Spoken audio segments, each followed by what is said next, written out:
It's time now for County-Wide, a special presentation of Yavapai Broadcasting News. Join Paul David and Brad Miller as they talk with our community's leaders, newsmakers, and people in the know. You'll hear about the hot topics that affect all our lives here in Yavapai County. And now, here's today's County-Wide. Welcome to County-Wide. I'm Paul David. Good to have you in studio today. We're being a little proactive this year. In the years past, we've had some search and rescue missions take place, and then we have our search and rescue guy, Al Cornell, come in and talk about the do's and don'ts when you go hiking and camping. We thought this year, as before we get too warm, we'd have you come in, and we had you come in just before winter, Al. Welcome back, by the way. Thank you. It's always good to see you. We had you come in last winter and talk about do's and don'ts for the wintertime. Right. And so here we are, early spring. Have you back and kind of talk about those things. And you came in this morning and you had some interesting comments, and we kind of wanted to kick the show off with kids and pets. I don't think we've ever discussed this before. You've told us a story in the past about some kids you found out hiking, but kids and pets, let's talk about that a little bit. Yes. Those are some issues that we really need to address. So go ahead and tell me a little bit about, let's start with pets. All right, pets. What are some of the misconceptions about pets? Taking my dog out for a hike. I'm going to be out for the day. I take my dog for a hike. I find pet owners, a lot of them are very cavalier. They take their pets out and they assume they're pets because they have 4 legs and healthy at home and very active and running all around, can do a lot more than they can do. And I've seen people even in moderate to poor health out in the summertime with their pets, and their pets can't handle those really hot days like we can. The only way they can alleviate the heat, body heat, is through their nose and through the pads of their feet and by panting. And so what is a very warm or hot day for you or I out there walking around for an hour or two is just excruciating for a dog, especially a dog that might be dark in color with a lot of heavy hair. It's even worse for them. And people just seem to ignore that until the dog collapses. I've seen people in very modest walks, not more than a couple miles in and out, a dog collapses right there on the trail. And the guy's looking at the dog like, what's wrong with you? And it's not the dog's fault, it's the owner's fault. Dogs do not have the physiological capability to give off heat like we do. They just don't. Do you think there's a difference between having a small dog and a large dog? I think, or does it not matter? Dogs in general, it's a problem. Okay. But of course, again, the more hair on a dog, of course, the more out of shape the dog is, and you see a lot of people with fat dogs out there. It's a greater problem, but it's a problem in general for dogs. The other thing I noticed is I see bikers come in from other states. They have dogs. They're riding their bikes down the biking trails with dogs chasing after them, their pets, and the dog's just about to die.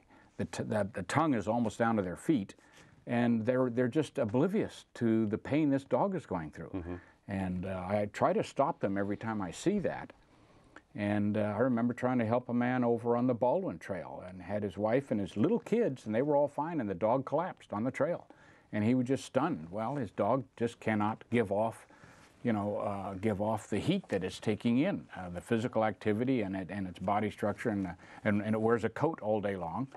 And so I really, that's one of my pet peeves, are people don't understand their dogs. I imagine most people go out hiking, we don't have enough water for ourselves, and then you take your dog with you. Odds are you don't have enough water for the dog either. That's another part of it. I think a key thing, though, since we're talking about it, is what do you do when that happens? You really need to cool a dog down quickly. How do you do that? And you got to get it immersed in water, cool water. Don't use ice water. Use cool water.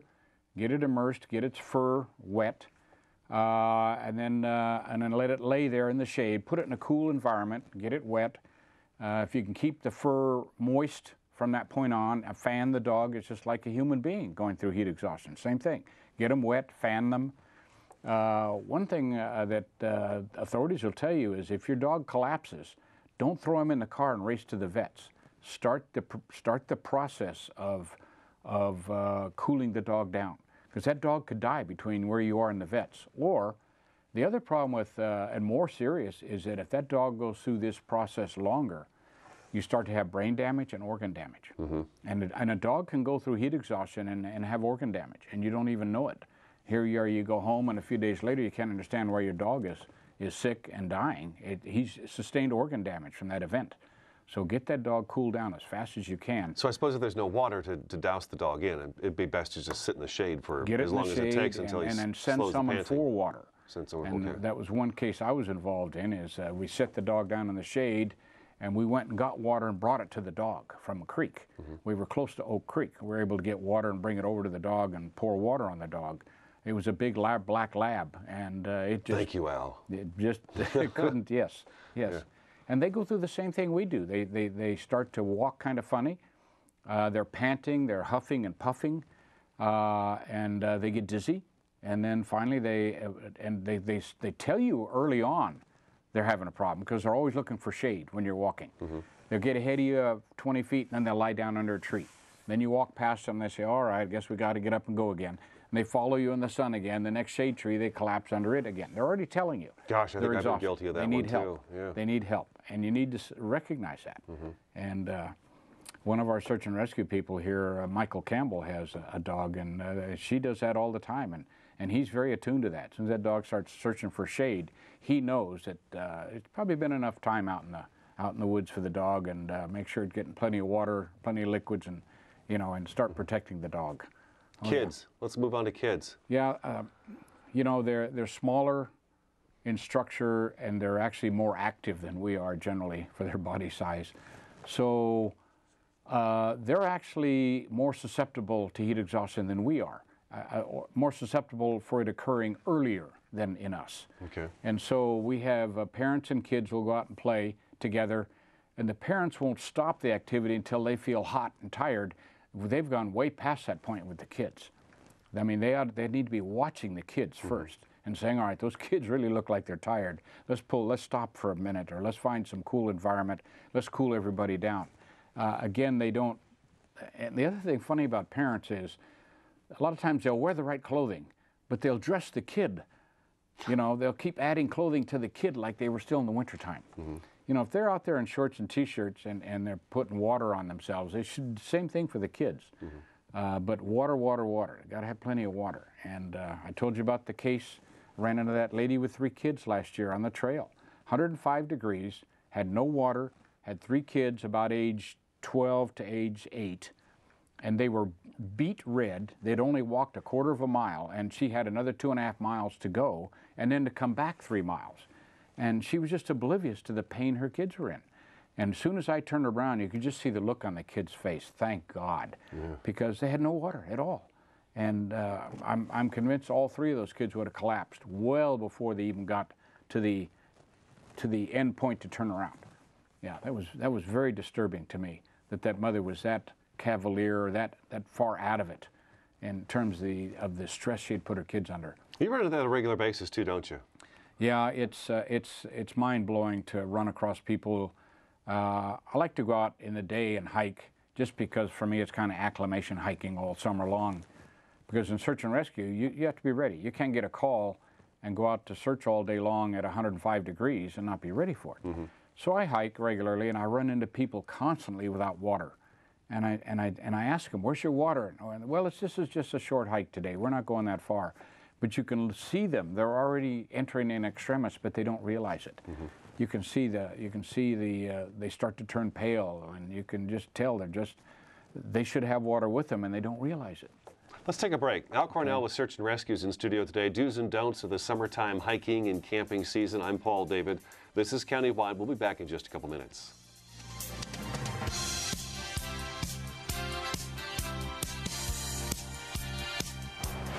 Move over, AZ. Arizona's move over law requires you to move over or slow down when you drive past any vehicle pulled over with flashing lights. Any vehicle means emergency responders, roadside assistance, law enforcement, highway crews, even stranded motorists. Ignore the law and you could pay a fine. Remember, every vehicle, every time. Move over, AZ. Sponsored by ADOT in partnership with the Arizona Broadcasters Association and this station. Oh, those boys are much too much. Those boys are much too much. We got the spirit. We're hot. We can't be stopped. We got the spirit. We're hot. We can't be stopped. We're going to beat them and bust them. The smallest moments can have the biggest impact on a child's life. Let's get a little bit rowdy, R-O-W-D-Y. Take time to be a dad today. Call or visit fatherhood.gov to learn more.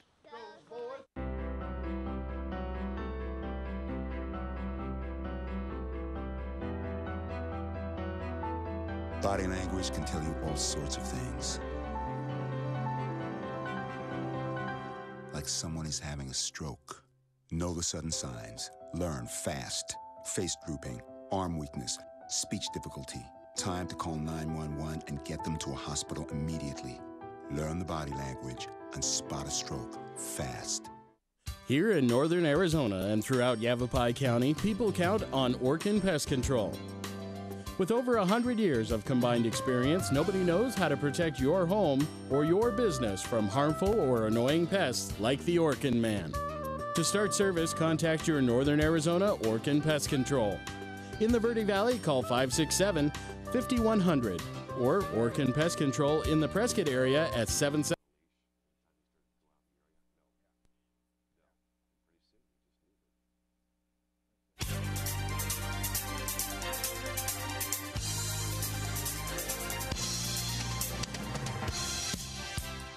Welcome back to Countywide. I'm Paul David. Al Cornell from Yavapai County Sheriff's Office Search and Rescue in studio today. We're talking about the do's and don'ts of the summer hiking and camping season. Clothes and acclimation. Acclimation, there's a word.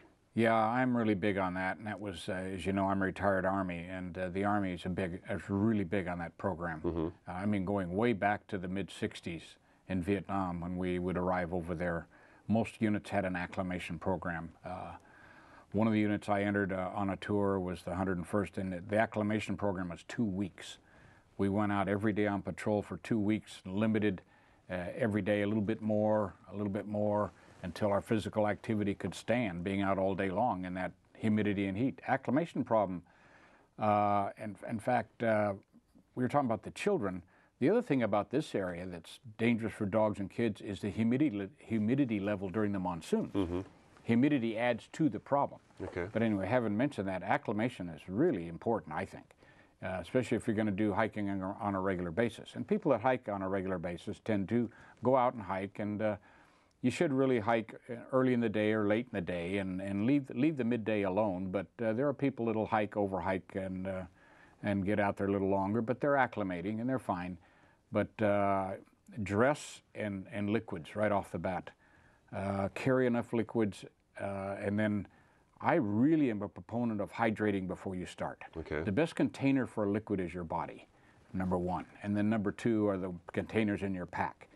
So I never launch on a summer hike without drinking at a minimum a liter before I start. I take a liter in the car with me, show up at the trailhead, I drink the liter as I'm putting my pack on, and then I start. I do that on all my searches. And I mentioned my friend Cody Lundeen drinks a half a gallon of water every morning before he launches on whatever training he's doing that day. Half a gallon. He's religious about it. Well, he's got me into it. I'm religious about at least a liter or more. And driving to a search, day or night, I'm drinking a liter I take it out of the ice box, an extra liter, and I'm drinking it. I'm hydrating on the way to the base camp to sign in for the search. I do that hiking or searching. How much water do you carry with you when you go on just a regular hike, a mile or two hike? A very good question. I always plan for longer than that because you could go on a mile hike and break a leg and be there all day. So you have to carry water as if you were going to be there all day. People won't do that. People are very cavalier. They think a 16-ounce bottle of water and a cell phone is all they need out there during the day. And then they get in extremis, get lost, and then they really are. They're now in danger of dying from heat exhaustion into heat stroke. So yeah, I don't like to go in the woods without a gallon of water in my pack. Okay, all right, just in case, fact, because you never know. I hiked a hike once that I thought a gallon was going to be a little too much, and I actually ran out of water, and I had a quart of water in the car, and the last hour or so I had no water. And I knew the water was in the car, so I had to get to the car. But it was a lesson for me. Even a gallon wasn't enough that day. And so I carry a gallon, and then I carry an emergency bottle inside my pack. Okay. In other words, it's like taking your pack in the summertime, which you carry less. I pull out all the bivy blankets and things, and if I can stuff my fist in my pack, a bottle of water goes in there. That fills that extra space. Clothes. Yeah. Floppy hat is really good to protect your face and skin. Flip-flops good? Sandals? You know, when you're hiking in the woods here, sandals, flip-flops, they're all right for your feet, but you're running the risk of our plant life, thorns and needles and things like that. Otherwise, I don't have too much of a problem with it. And shorts and T-shirts are fine. But I like long sleeve pants, and I like long shirts, and I like UV shirts. A cotton shirt actually will still allow some UV damage. The best cotton weave still can only reach a point of about 86, a number of 86. When the medical authorities will tell you you can still receive some UV damage through the shirt up until a point of about the number 93. So I'm a big fan of UV shirts, and people say, well, they're expensive. It's life insurance. UV shirts are life insurance to me. You don't have to have a dozen of them. You're just going to go when you go hiking. I have 3, and sometimes actually when I hike in a long, hot hike, 105 degrees, I'll take a second UV shirt because they're very light, and I'll dampen it in water and put it inside a gallon plastic bag and put it in my pack.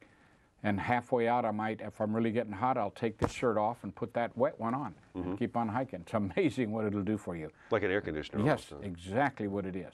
But that's the other thing. Wear a shirt. Even if it's cotton, wear a shirt, because a cotton shirt soaked by your sweat will alleviate your heat 25 times faster through convective forces. That's either wind or your movement, than if you were naked and walking around without a shirt on. So leave your shirt on. And loose-fitting shirts. Another interesting thing about, you talk to people about hypothermia, death from the cold. Right. And wearing layered shirts. And the reason for the layered shirts is you're trapping air. Air is an insulator. It's also an insulator from the heat. If your body's at 98.6 degrees and you've got a couple light layers on, you're trapping body heat at 98.6, which is protecting you against an outside of 115 degrees. So it actually serves as an insulator in the heat. I never thought of it that way. Yes, and people never think of it that way, but it does. Well, so that's why I like to have a lightweight shirt underneath. I have polyester. I like to wear polyester. Watch your mic there. And I like to wear polyester, and then a UV shirt on top. And I'm actually trapping a little bit of air inside there also, which is serving to translate the heat from my body out in terms of moisture and evaporative cooling, but it also is a trap of body heat that's cooler than 110 or 115 degrees outside. Yeah, it's an interesting phenomena that's kind of counterintuitive, but yeah, clothing's your first line of defense after water. Water. Oh, a point on water. We've had rescues where people had access to water out in the woods and wouldn't touch it because it was a cattle tank. Drink the water, no matter where it comes from. If you have no water, drink it. If you get sick, it'll be probably 4, 5, 6 days later before Giardia will hit you. And by then, once you're rescued, if you've had that water, you just go to the doctor and say, look, I drank out of a cattle tank, I may have Giardia, and they'll start a preventive treatment right away.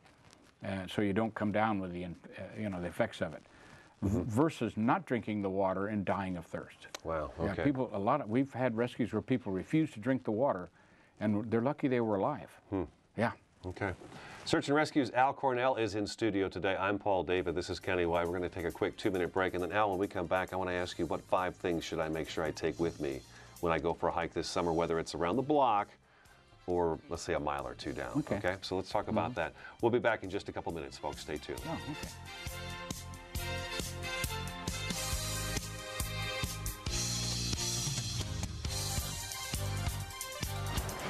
Move over, AZ. Arizona's Move Over law requires you to move over or slow down when you drive past any vehicle pulled over with flashing lights. Any vehicle means emergency responders, roadside assistance, law enforcement, highway crews, even stranded motorists. Ignore the law and you could pay a fine. Remember, every vehicle, every time. Move over, AZ. Sponsored by ADA in partnership with the Arizona Broadcasters Association and this station. Oh, those boys are much too much. Those boys are much too much. We got the spirit. We're hot. We can't be stopped. We got the spirit. We're hot. We can't be stopped. We're gonna beat them and bust them. The smallest moments can have the biggest impact on a child's life. Let's get a little bit rowdy. R-O-W-D-Y. Take time to be a dad today. Call or visit fatherhood.gov to learn more.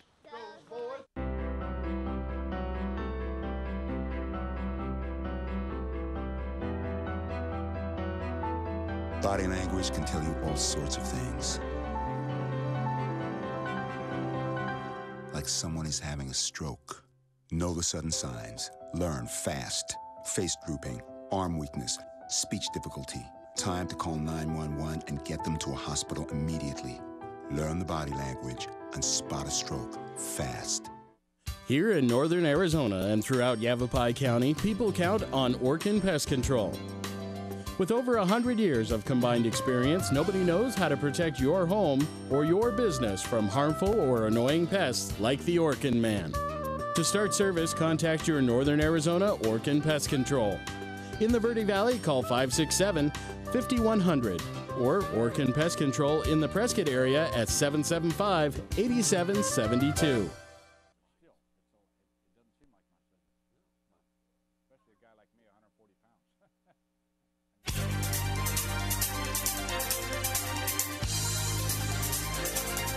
Welcome back to Countywide. I'm Paul David. Al Cornell in studio today. Al, what are some of the things I should definitely have with me if I head out for a hike? Because you mentioned it earlier, just because I'm going for a hike, it could be just around the block, but what if something happens while I'm out there? I think a great thing to have is some type of a shelter with you. A lightweight shelter. It can be a large trash bag that you can open up, but you need to have access when it really gets hot. You start into that, hey, somebody with you or you going into heat exhaustion, you need to have a cool environment. You may have to rig up something to get under. You have to carry your shade with you.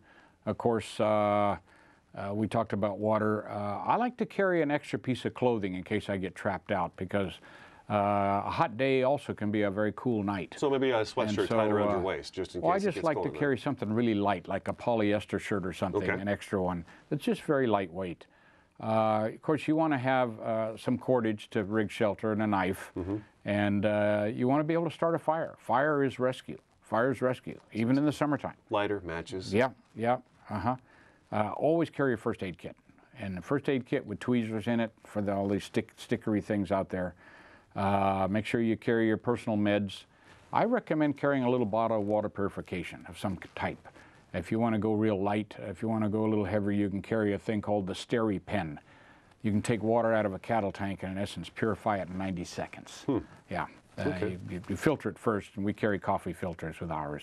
And you wanted to fit a few of these in real quick, too, right? We've got about a minute left. Yeah, you should always carry your signaling devices, a whistle, a mirror, a flashlight, because that's what's going to attract attention. Oh, and obey the 4 deadly sins. Know what the weather's going to be. If you're going to go out, know what the temperature's going to be that day. And if you're going to have thunderstorms, know that, so that you can put a garbage bag over you or something, so you're not soaking wet and going through a night soaking wet. So know what the weather is. Tell somebody you're out there. If nobody knows, we just had a search up the canyon. No one knew she was up there. Right, we had the that hotel. One. Yeah, that could have resulted in her death. Recognize your capabilities. I'm 72. I can't go out and do the things out there that you do, especially on a hot day. Right? You got to recognize recognize the capabilities or limitations of your dogs, and of your children, and of your friends that you might be hiking with. They might be coming from Manhattan, hadn't been out in the woods at all yet, and here you are taking on a 5-mile hike in the summer, and then carry this gear with you. Carry some gear with you for your protection. Those are the 4 deadly sins? Yes. Think in terms gear. You might get stuck out there. Right. Don't think that a bottle of water and a cell phone is going to do it. It may not be enough. We're out of time. Okay. Al Cornell, thank you so much for coming in. It's always good to see you. I love having you in. Al Cornell was the Yavapai County Sheriff's Office Search and Rescue. I'm Paul David. This is Countywide. Be safe out there this summer. We'll talk to you again next time.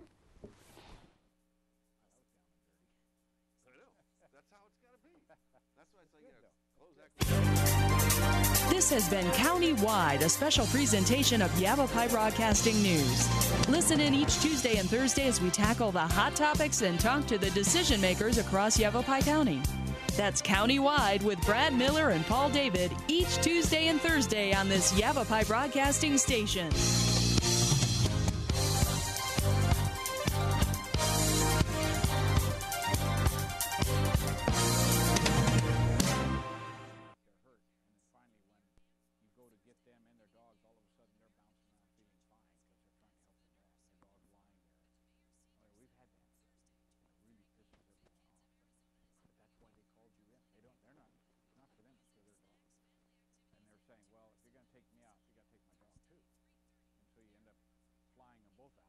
dog, they called help. I know at least 2 searches that was the case. They were able to walk out, but they pretended they couldn't because they couldn't get the dogs out.